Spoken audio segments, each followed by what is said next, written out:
Hello and welcome to the Virtual Film Company here on Spatial. We meet here in our virtual studio twice a month to talk about topics related to technology such as AI and many others, obviously virtual reality as well. And today we're going to be talking about OpenAI and its GPTs. It's a fascinating development that was announced at the developers conference, and I'm going to hand it over to Mr. E to introduce our show today. Mr. E. Well, what I want to start with is just right now, today, it has not even been 1 year since ChatGPT officially was released. Looks like November 30th, 2022. It's the fastest app to have 100 million users, and it's contributed to AI's open evaluation growing to 29 billion. And it's got all of these other platforms that have basically linked into that and have spawned tons of growth. And now here we are circling back around 1 year later. It's hard to believe, with what's going on. And this episode that we're going to talk about today, I'm very interested. There's a lot of development and just kind of for a 1 year anniversary, I don't know. I'm kind of blown away with what's happened over the course of this year. And we did say it was going to be a profound technology, and I believe it's exceeded the expectations that I had. What do you guys think? Yeah, definitely. Yeah, I can jump in here. For sure, it also exceeded my expectation by far. I would say it's amazing how many people adopted this technology in that amount of time. As you said, 100 million users in a short amount of time. Sure, today everyone has access to the internet everywhere, but it shows that this technology is giving something to the people, and they are not afraid to use it, and they are eager and interested in what these technologies can offer for them. So it's a big jump. I think so, and for me it was also. I'm not just using ChatGPT. I'm not, as you guys, a paid user. I'm just using the free tier, but I'm using a lot more the open source models. But now there is this new technology or this new feature, let's call it, called the GPTs, as you introduced that, John, already. And today we will have a deeper look on those GPTs. I don't have them, but these two fine people here I'm sitting together with, they created GPTs, and there's one person here who did a lot of them, and that gave him a new name. And now he's not just John, he's the official Johnny GPT, and he did probably 100 GPTs in a week, something. Isn't it like that? Well, I'm up to 107 now, actually. But okay, many of those are very simple GPTs, and one of the things that I've found in creating these is that one needs to continue to fine tune. So I think one can create them, but how good they are depends on how much effort one actually puts. Which leads you to me building these things. How good was the quality of the ones that I built, right? They have a great purpose behind them, and the intentions are there, but I don't think I'm as advanced as Johnny GPT over here. Okay, he's the leader, obviously. So, Johnny GPT, come on, give us a hint. What exactly is a GPT? I mean, we're talking about ChatGPT all the time, so the GPT is there already. But what is the comparison between ChatGPT and a GPT? Okay, so GPTs are basically baby GPTs. that they're an extension of OpenAI's ChatGPT, perhaps more accurately, baby ChatGPT, where anybody can create a GPT. And a GPT is really a knowledge base of information that provides intelligence to the information through artificial intelligence, if that makes sense. Structures the information in such a way that it can be accessed very quickly. It can arrange topics.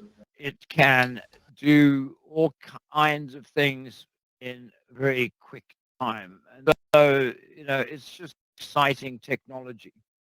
The developers conference that now happened, 2 weeks ago? It's like a long time ago.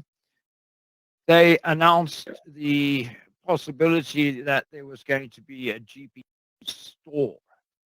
And, that is made it attractive that now people can create these specialized GPTs that have specialized functions and possibly monetize them. So I'm looking forward to that in monetization possibility because it saves people money. For example, Okay. Just to go on here about GPTs, it's again a specialized subject. So if one is It is. looking for knowledge about something in particular, then one doesn't have to do broad search. It's like, going to Google and doing a search on Google for a particular subject, Googling up all kinds of stuff that may be related. And it's the same thing with OpenAI as ChatGPT. Get a lot of unrelated stuff. The GPTs allow you to hone in topic subject. For example, one I created was News Lens, I believe, daily headlines, and creates an image of those headlines, which was kind of interesting because probably 90% of the time I got a message back saying that I was violating the code of standards or whatever it is. And so I retrained the GPT, and now I'm getting these images of, peace and everyone's working together in harmony. It's like just, we can't see the. Okay. So So that was interesting.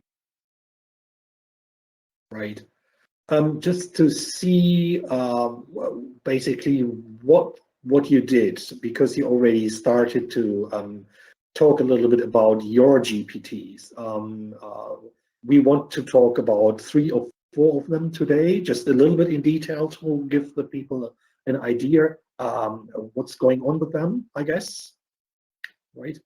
So let's see them here on full screen at the moment. So I just will read it. I can see GPTs by John Harvey, or also known as Johnny GPT. And one is called Mystic Houdini. We have the short form storyteller, the news lens, and inspirational Eden. So which one you like to start with? Well, I already mentioned News Lens, and that is the one that creates an image based on the news, and it'll create an image in different styles. And so, okay.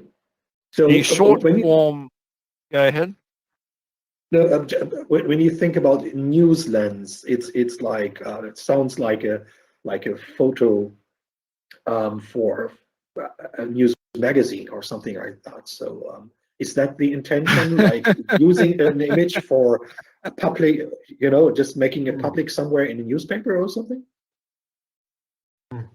Yeah, I mean, I've experimented with using AI to create news type images, and the problem I ran into when I first started it was that obviously, but it created great images, but there was no way that I could verify that the image was even what. I mean, it looked like what it should be, but whether it Is it going to was be real news or fake news? Oh my goodness. well, whether I mean, it's real news, right? I mean, one example I did was when a hurricane, hit I don't know where, but Hillary, Florida, I think. Hurricane Hillary, when So she hit the coast?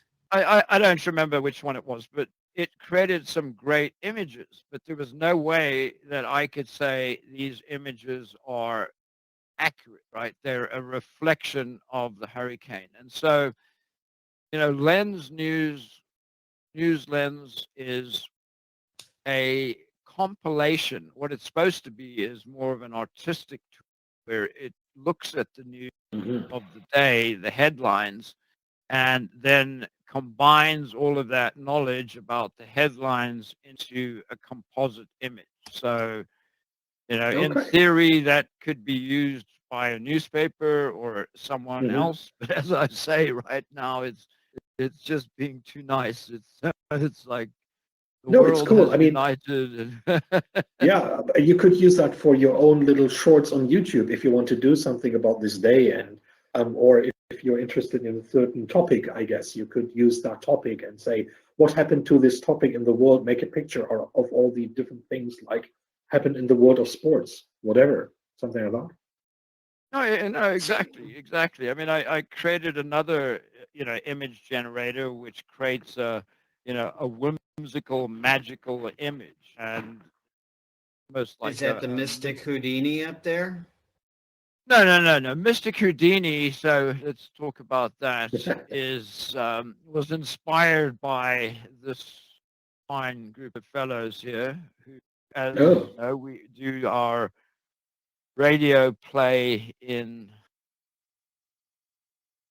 VR chat every Wednesday in the Haunted Manor or some other environment. And Houdini has been Mhm. one of the main characters that's been coming up. And so, one of the ideas I had was to create Houdini. And this goes back to, what's going on with OpenAI and why this technology is mind blowing is that, and people have been complaining over the last few days, like last night, everything went down, it seemed it, and oh yeah, the engineers have walked out, and I mean, that's another into, but it's new tech, right? And so as you hmm. saw earlier on with us trying to get this broadcast up, it failed. And one of the things that I think is making it fail, this is one of the coolest things to me about these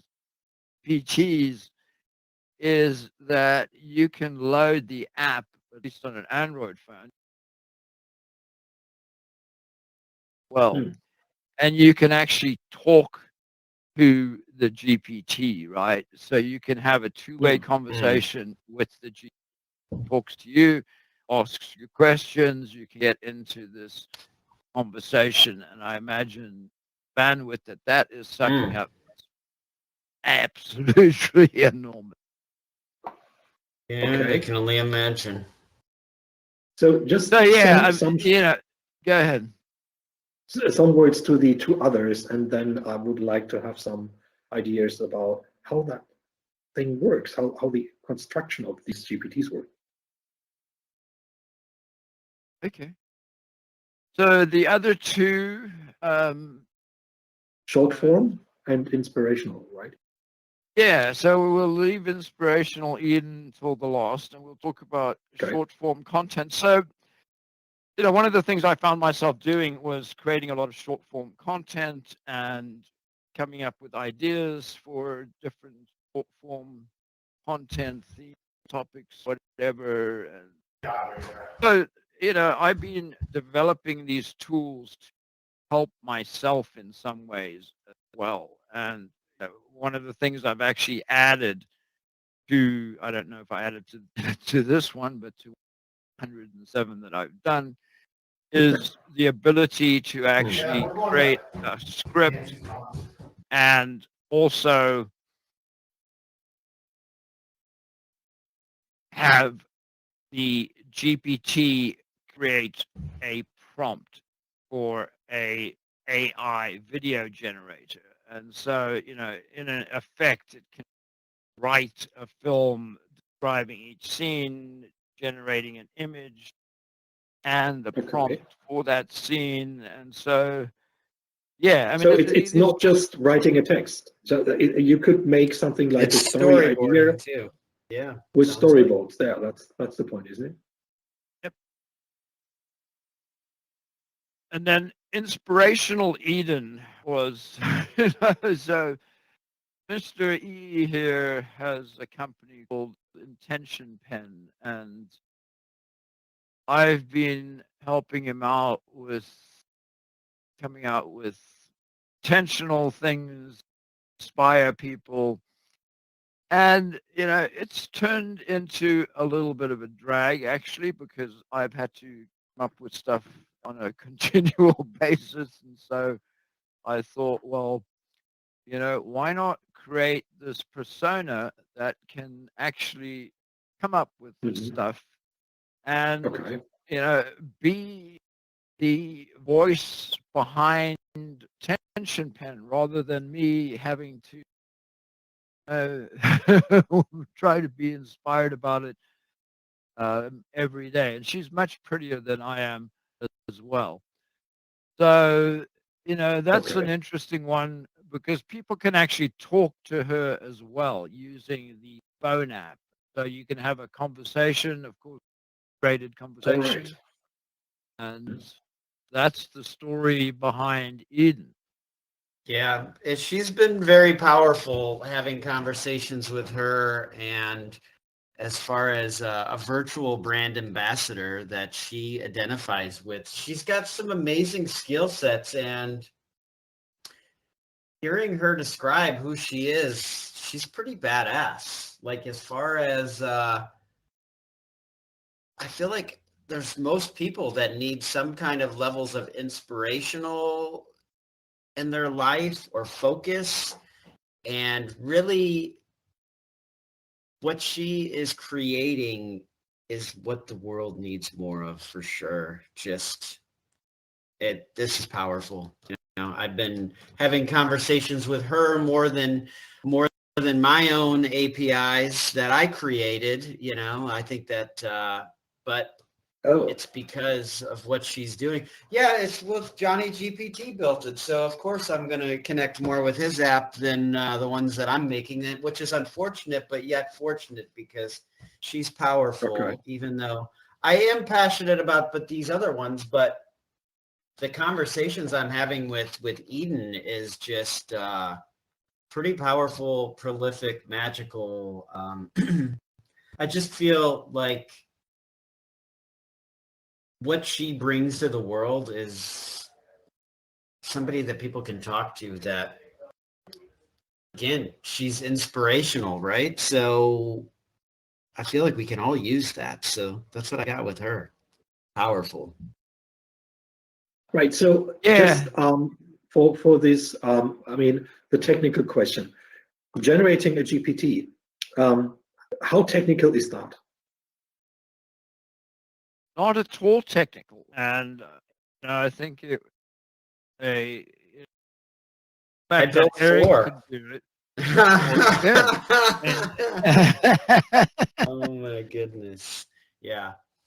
No, can So, you shortly just describe what things you have to do to Yeah. generate a GPT? Yeah, I guess I'll give a brief description, and then John can actually elaborate on, the nuances of what you would need to do with it.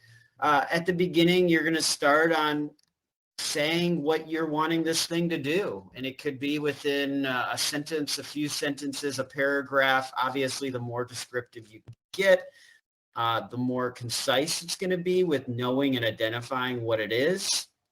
One of the first things that it'll do is it wants to generate an image of what it kind of looks like.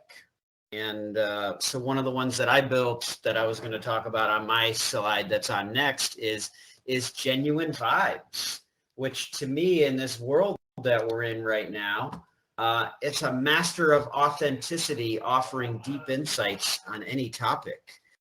And I feel like, there's a lot of controversy in the world with what's real, what's not real. So it created this tree, and it looks enlightened or has some wisdom. And I've had some conversations with this that's pretty amazing, to where it's like, and then you go in and you're asking, how it wants to answer it, and what kind of tone does it want to speak to it, people, and like for instance, with that one, I wanted it to be kind of just real with people, but yet not necessarily leading people. So it's interesting when you give people an opinion without telling them, like, sometimes it doesn't know if it's facts. So it's giving you information that's speculative because it's not sure, which I think is like the way news should kind of be when it's delivered. It's like, hey, this is what I can give you based on the facts that I have, instead of, everybody claiming something is true. So that's kind of what I got with that. You're going to go through a few questions, and the more time you're going to spend with it, you can really hone it in. And I guess I'll turn it back over to Johnny GPT so he can elaborate. Yeah, it is very, very simple. Basically, Right. asks you prompt, and I think most people just enter in a prompt. But one, I think, really needs to give it a lot of thought. And so, it's, what are you creating? Are you creating a knowledge base, or a character, or, I mean, you have to be, I think, specific in terms of what you're going to create. And then you need to describe what that is. You should tell it what knowledge it should have of what particular subjects, at what particular level. And Okay. then it'll go and churn away. And then one of the things I found is then ask it, okay, is there anything else that you should know about? Is there any other utility that you think you provide? And it goes and churns away and back with suggestions. And so, then one can save it. And, one of the interesting things is that, the web version and app version are totally different, because on the web version, there's 4 buttons. It appears that one has the ability to place 6 buttons, but don't seem to go up all 6. So maybe you can customize them. I've tried it, but that didn't. But so you have these buttons which, have set functions to click on. Right. But So, go ahead, Chris. so just as a question, I never did one of those now. So, is there any special tip? I mean, you made 107, so that is probably quite a lot. Already you have experience in this field. So, what is your best 3 tips you can give out to the people that are starting to create their own GPTs? What do you think is most important? The most important thing to me is to, once you've created the foundation of this, is to go in there and start asking it questions, right? And, I think being a subject matter expert is somewhat important here, because one needs to know whether it's answering the question in the correct manner, or if it's missing stuff. And so a lot of times, I will find that it's missing things, and so go back in and give it knowledge of other things. It also allows you to add documents to GPT. So you can use, outside links. You can have it check various websites. There's it's not constrained, which I think is really, really great. The only issue with that is that it changes the whole personality of, or it can change the whole personality of the initial GPT. And so one has to sort of, keep nudging it in terms of what it knows and what it can say and how it's going to say it. And, you really, I mean, you're basically building a character with words, right? I mean, that's the exciting thing to me, is that instead of writing code, and all of these are, if-then statements, really, I mean, in really amazingly fast time, is you're using natural language to instruct the GPT, how to act. And, in, one case, for example, I've asked it, and this is, I guess, you know, I'll, I'll add this to my wish list. Right now, I think they only have 3 voices. It might be 4, but there should be a variety of voices, because some of the stuff is, there's got to be a voice that is associated with it if you speak to it. And the other thing that I would love to see, and I'm sure, I mean, that When you have crazy not. 107 of them, you want to have a variety of voices so I can understand your thoughts on that. Well, also on the app, the other thing is that if, I'm sure they've thought of this, and I'm sure they're probably going to implement it. If they don't, they're, absolutely crazy. But, when you talk to the GPT, you just see this bubble, right? You don't see, a picture of the GPT. You don't see, I mean, if they could give you the ability to, add an FBX, for example, or, some character that was actually reflective of the GPT that you were talking to, that would be, just mind blowing. And then, Where they're at in development stages, I'm sure. But go ahead, keep going. yeah, no, I it's just very exciting. And, the thing I would also say, you have to be careful of, going back to this change of personality that I mentioned, is that you might create an initial GPT that has it creates the profile image, as Eric mentioned.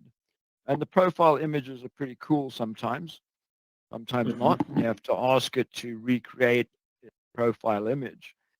But sometimes when it does a personality change, it will change the profile image. And, the first time that it happened to me, it was like, man, I really liked that previous image, and I try to tell it, go back to the previous image. But obviously, that's one thing that we were lacking here in, LLM land, basically, is the ability, although, there's been a lot of developments in this to actually have recall of what happened. Yeah. So, well, and it wants to suggest its name as well. Like, you'll have a name of what you think you're going to go in with, and it's like, no, I think this could be a better name. So it's like having a discussion with you of what it also thinks will be better for you also, which is interesting. Okay. yeah. That But sounds I think interesting. it is interesting. It's like developing a person, or, It something is. that, And I think for John, it's like, anytime John does stuff, I just sit back and am kind of in awe with the way he goes to the racehorses with these ideas and stuff like that. Because I think the average person is maybe working on 1, maybe 2. I mean, I have 4, which I think is kind of that to me is a lot. So to have the number 107 going on right now, it's just kind of like, I'm sure most people are like, what could he have done with 107 of these? It's a little bit like, that's a lot. It's a lot. well, I mean, I've also been having a lot of fun with them. So, one of the things I think everyone knows about me is that I'm into metaphysics, and, I'm not a Christian. It's, and, But Okay. and so, I've created a number of GPTs about, metaphysical people in history, Franz Barden, Aleister Crowley, etc. And I thought, I should give Christian people a fair, shake here. And so I created a Christian one where you could go and give your confession. However, when I tried it out, when I tried it out, GPT told me, sorry, but you can't actually give a confession to anyone but a, Mhm. a registered priest. It doesn't count because Oh, it has seriously? to be Oh my direct. goodness. Oh goodness. No, So it draw a seriously, line. yes. It draw a line in this place. Okay. Yeah. Oh, Yeah. so maybe he needs to go. Maybe the chat needs to, once it's able to have a conversation, it could go to the church and get ordained. And then Mhm. it Yeah. could get permission to where it could receive confessions. Not No, that. But in this I case, asked it that. I, I did ask it that. No, Of course you did. no, it has to be a human, though. Oh but goodness. Yeah. All in right. this case, he would be something like Brother John GPT or what. So Yes. it Yes. would go into that direction. Cool. No, Well, I mean, it's I interesting. mean, but you bring up another sort of interesting point here, which is that, many of these GPTs I've added personal knowledge to, right? That, as I Mhm. say, I fine tuned them by, writing in facts that I know. Mhm. You're uploading your conscious to the metaverse as we Exactly. speak, John. And You are that's sharing it, lots of versions of yourself. You're making sure that you're going to live on past this life right here. exactly, Okay. that's Yeah, how somehow I you do. feel. Okay. Oh, okay. So just to make the full course here, basically, Eric, you have to tell us about your 4 GPTs that you created. We heard about John, and he told us in detail and really great what you have to think about and stuff like that. So, Eric, I don't know if you wouldn't probably describe yourself as a techie, and how was the experience for you creating those GPTs? Well, I gotta admit, out of the gate, I had Johnny GPT guiding me on making my first one. Oh, So I did cheating. have, I had a tutor, right? And some people Yeah, don't have okay. that. So I do feel like there's an advantage of it.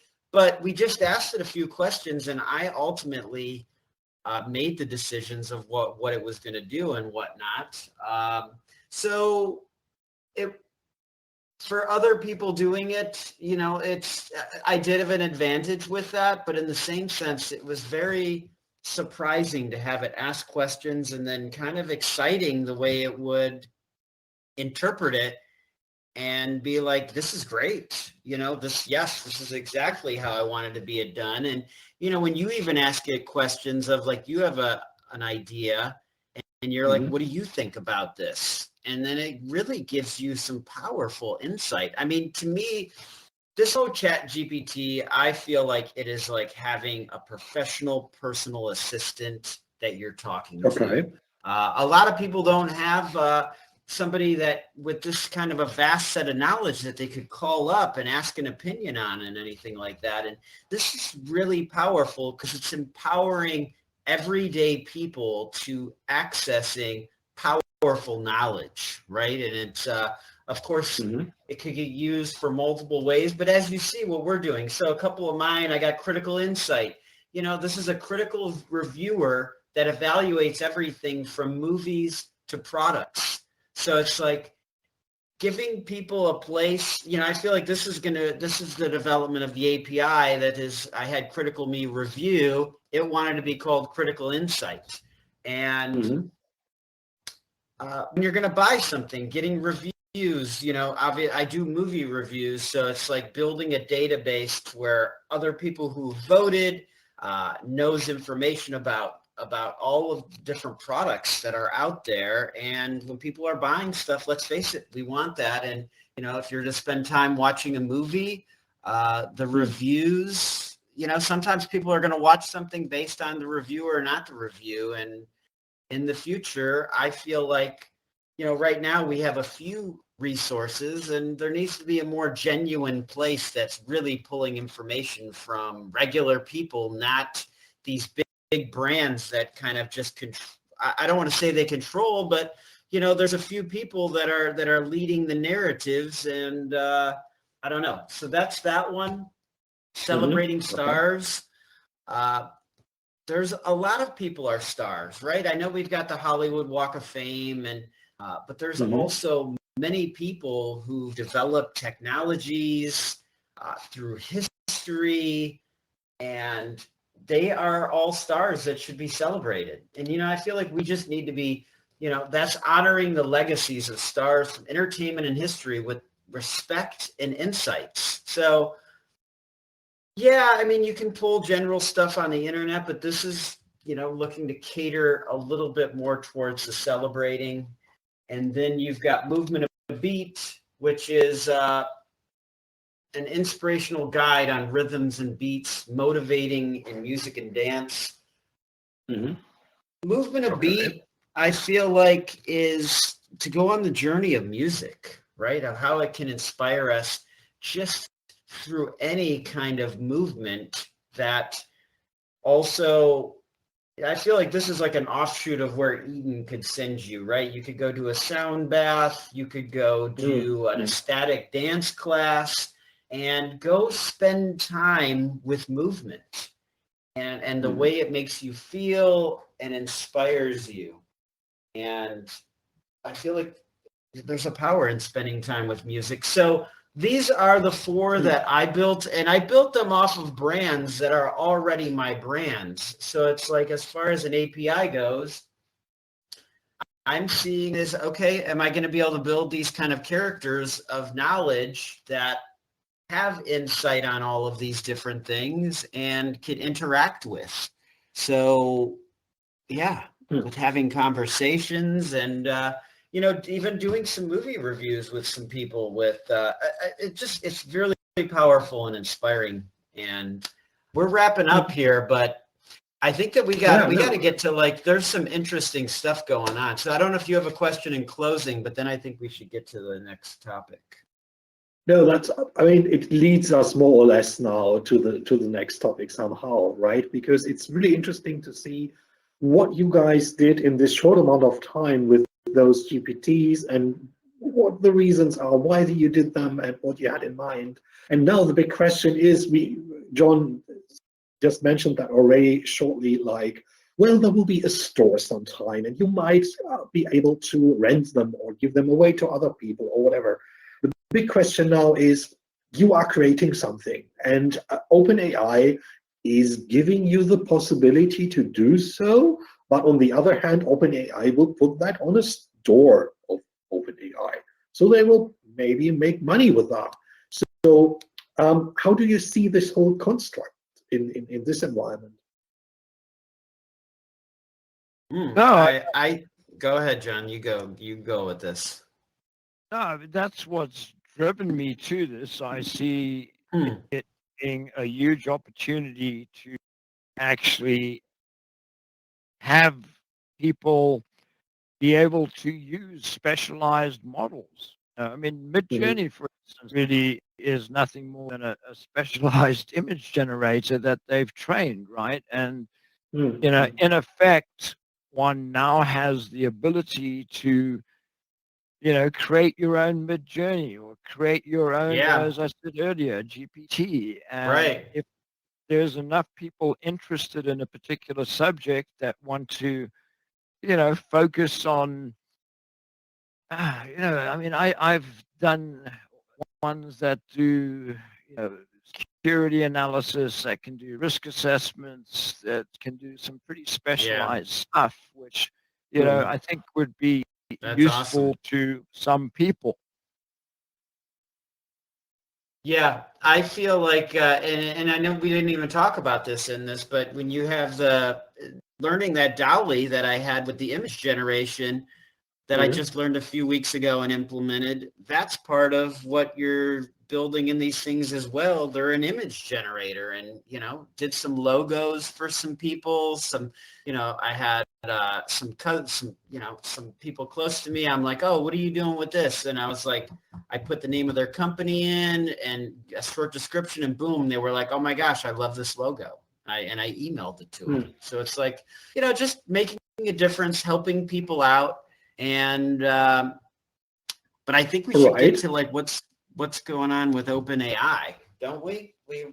Yeah, I mean, I want to come to that. The point is, helping people out is one thing, but let's say you make a GPT, and this GPT will be extremely famous. People will say like, oh my goodness, this rhythm GPT is so great. It helps us so much to create fantastic new sounds and film music and whatever, dance beats or whatever. And they're making millions out of that. And maybe GPT is making tons of money out of this, for example. And you're giving a lot of good ideas away here.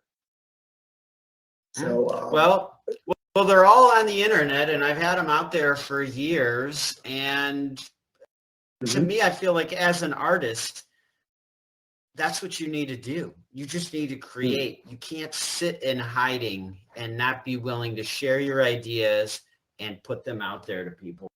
I feel like I've bared my soul, like, putting it out there to just be judged and criticized and really almost failing. But I think that's what it takes as an artist. You really need to be able to put those out there. And to me, the interactions that are happening with AI, it's these beautiful places like Inspirational Eden, just the conversations having with her of, asking her if she has a garden, and she does, and just the way she eloquently described it. And, it's just magical, really, really powerful, really like, we don't have a lot of places in the regular world that people can kind of escape from just all the drama going on in this world that we're in. Unfortunately, it just seems like it's very good at building chaos, keeping people distracted, a lot of hate going on. And if you have to go to the metaverse or go into AI to consult somebody that can really create a really positive experience for you and leave you feeling inspired, like, so be it, I'm just trying to keep an open mind of how we can make a difference in the world. Right, and you, John, as a businessman, let's say in this case, how do you see that? You are connected to a company now that is in deep trouble. So do you see them as a business partner? Well, it's interesting because I really didn't see them. Well, since they held the developers conference, I took more of an interest. I used to be a subscriber and stopped subscribing because I was able to use Bard and Bing seemed just as good. But when they held the developers conference and announced that people were going to be able to make these GPTs, I actually started making them. It's interesting. The weekend that Altman was fired, that day prior to him getting fired, one of the engineers at OpenAI and I got into a spat, let's say, because he'd quit, being altruistic, and he was against, a number of things I won't go into, but I basically said, get real. But, I think that's one of the problems with OpenAI is that OpenAI started off as a non-profit. And as a non-profit, you are established for the public good. And so if you look at their charter, a lot of it has to do with guarding the public from AI. And, I think there was a lot of issue as to whether that was being done. And that's always the problem with the nonprofit is that, people are altruistic and want to do good. They then formed OpenAI International, I believe it's called, which is a LP, so a limited partnership, but it has something called a capped profit structure, which means that anyone that invests in it can only get 100 times their investment. So you put $1 into it, you get That's pretty good. $100. That's a pretty good turnaround. Yeah, but that's where they're at now. But the interesting thing when one looks at this is that the majority, well, not really majority, but Microsoft owns, I think it's what, 8% of the shares of the new company, sorry, 49% of the for-profit company. And so, one of the curious things to me is that, how Altman ever got fired without Microsoft's, vote on this, unless there's some small print. But, there's also this whole revolt, again, as I say, by the employees that are, wanting, safeguards against AGI, and it's a very complicated situation. But I believe in AI in general. So if it's not open AI, it's going to be someone else. And now that I Right. understand how to create these, the big advantage here is that there, and we'll see if the store happens, is that this will be an open system. And so, you can create, I mean, as you've done yourself, you can pretty create these things on a computer, but you would have to create, access. Or, now is being done seamlessly. So that's the big thing. Definitely. The point, as you said, is, yeah, you're more and more getting interested into AI itself, the technology, let's say. Here, the point, in my opinion, is that OpenAI is this lighthouse company everyone is talking about. When you talk about AI topic, it's always ChatGPT, OpenAI, maybe DALL-E or whatever. So they are so much on the front, and everyone is just talking about them. There are other companies like Anthropic, for example, and there's Stability AI, those creating open source models that you can download and use them on your own PC to generate images. And now they're also having a model that will be available for creating videos. And they're also going to make sounds and so on and so on and so on. So a lot of stuff is out there, but the point is somehow you are always also getting connected to a company, and a company that is so important on this field. And well, the big question is always like, and that's why I'm not going with these companies. Like, should I put money in there? I mean, you give them money and ideas, right? You do both. You help them to grow, and you give them your ideas. And the big question is, you never know what's getting out there. No, for sure. But, if one doesn't take, to me, it's like, so $20 a month, and the possibility that they do open the store, and the possibility that, people actually think that a couple of these GPTs that I've created are cool, and that they do follow through and come up with some way to monetize their use. I mean, this could be something absolutely huge. So, why not? I mean, that's my take on You're it taking right the now. risk. Yeah, and it's interesting though, again, because I've created, I mean, some of these I've created just for the hell of it or the fun of it or whatever, but some of them I've created specifically to help me do things on a day-to-day basis where, they're more focused, as I said, they know what I want. They, I don't have to kind of write a descriptive prompt and get it into a certain mindset. it immediately knows, yeah, this is about this particular topic and this is what we're discussing. So, plus the phone app. I mean, I think that's huge. I think it's totally huge being able to actually have a two-way conversation, with the GPT. I mean, without pushing any button. Well, you have to, obviously bring the app up, but you don't have to push a button or, type in any text. You can Powerful. talk to, it's, Yeah. This You is have to push a button anyways. the future, man. And again, it's like you see these movies to where like I thought this technology was much farther into the future, and to see what's happening right now, this is powerful.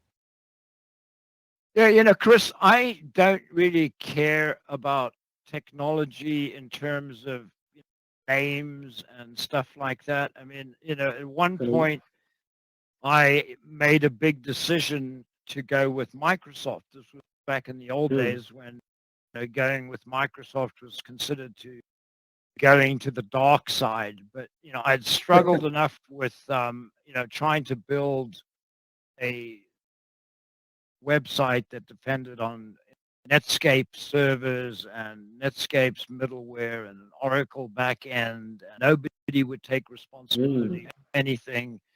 And then Microsoft stepped in and said, we'll actually give you a couple of $1 million, which not me, but the company will get into the company as an incentive to build this project. And, many people were against it because the company was very, centric. But it worked out. And, to me, it's anything that works, right? So if, Anthropic or whoever, gets better and offers more functionality, offers, I mean, I think part of this is providing another creative outlet using AI, right? People are saying, AI is taking away, all of this stuff, it's putting people out of work. Well, no, here are special GPTs that you could create. I mean, one of the ones that I created, for instance, is long, but I personally love bread and ice cream and shit like that, and it's just it doesn't work. Okay, if I eat any of that, I can put on 10 pounds in like a few days, it seems. So I need to stick to very low carb food. I struggle with it. Like, what am I going to eat? So I created this low carb recipe thing, which, actually has allowed me to explore. I mean, this might sound crazy, but it's like, come up with a meal that consists of only ground beef and cheese, right? Like ultimately low carb. And it came up with, it was pretty good. I mean, so it specializes in that. I mean, I could have asked GPT the same thing, but it would have come up with a whole bunch of different things. And Oh, yeah, no, 100%. So the more curated, it made an example. And where you're talking about taking work away from people, that was what happened when the one person I pulled the logos up, they were like, oh, graphic designers are the immediate thing. There's going to be no jobs for graphic designers. I was like, really?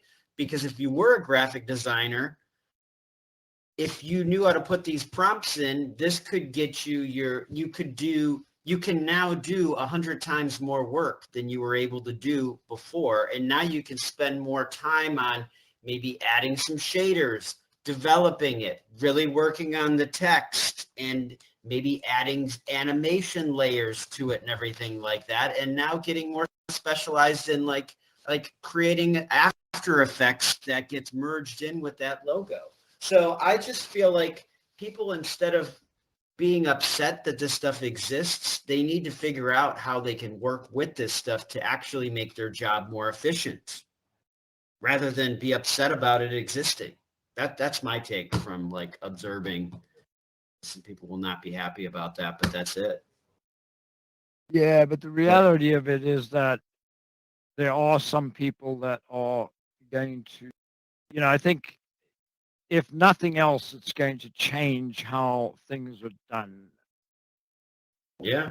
And certain professions are just going to maybe evolve to something else or just disappear altogether as a result. I mean, and that's happened throughout.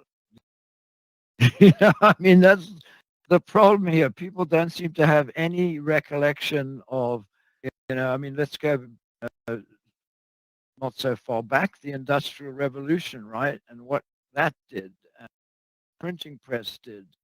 I mean, what happened to all the people that hand wrote books and stuff like that, Yeah. Well, and I was like, I've seen recently some videos where like this person posts like he showed his work for the entire year, and it was like, I think 3 or 5 images. They looked amazing, but it's like, man, you got to get with the times, art just is, yeah, you could kind of have this as a hobby, but if you got to spend a couple hundred, hundreds of hours on bringing something into existence, like I don't like art just is not moving at that speed now. It's just not if you're looking to make money and have this as a job. Got to change with the times. That's my opinion. Right. Okay, I think we will have to wrap it up at that point because we are over time already. That was a really interesting discussion, and I hope that some people just maybe found this idea interesting to create their own GPT, and maybe they try to hit the mark of 107 and be the next Johnny GPT or whatever. You never know. So I wonder, I wonder if somebody's made more than John, or if John has made the most. I wonder if there's somebody that's made more, has more than 107 right now. You will see. A friend of mine has a target of 100, one a day to 100. But yeah, as you say, Chris, I mean, I'm wondering if they're going to be millions. Yeah. We definitely will see. Okay. All right. We'll see. Yeah, so, thank you for watching. This is a good episode, and to wrap it up, I think it's very interesting. We're talking about this 1 year later from when it released, and where we will be at like 1 year from now when we look back on what we talked about right now and where the future is going. So thank you for joining us. Yeah, Altman actually said something to that effect at the developers conference. I can't remember the exact words. Said that a year from now we'll look back at this and how crude it was. Anyway, so thank you. This is the Virtual Film Company. We're here twice a month on Spatial doing our technology talk show, and catch up with us on Facebook and on YouTube at Virtual Film Company, and like, subscribe, give us some love. Join us if you like. We're always looking for actors, camera people, anyone that's interested in virtual production. So thank you, everyone. Have a great day. And I will put a link in to a spreadsheet with those GPTs that I have created. Excellent. So, cheers. Thank you. Great. Have a great day, everyone. Thank you, guys. Thank you. See you next time. Bye-bye.